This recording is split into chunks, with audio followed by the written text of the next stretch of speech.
In today's video, I'm going to show you how to password reset on Windows 10. This method is useful if you want to remove your existing password and start fresh, or if you prefer logging in without entering a password each time. Let's walk through the process step by step. First, press the Windows key on your keyboard. This opens the Start menu, which gives you access to system settings and account options. Next, type password into the search bar. This helps you quickly find the setting we need without navigating through multiple menus. From the search results, click on Change Your Password. This will take you to the Accounts section in Windows Settings. In this window, locate and click on Password, then select Change to begin modifying your current password. At this point, Windows will ask you to enter your current password. This is a security step to confirm that you're authorized to make changes.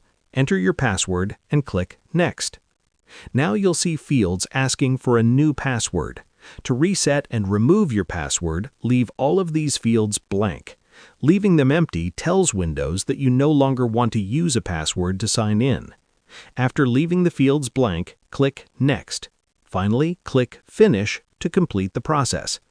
Your Windows 10 password has now been reset and removed. The next time you start your computer, you'll be taken directly to the desktop without being asked for a password.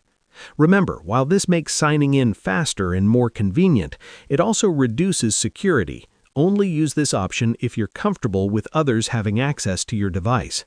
And that's it. You've successfully reset your Windows 10 password.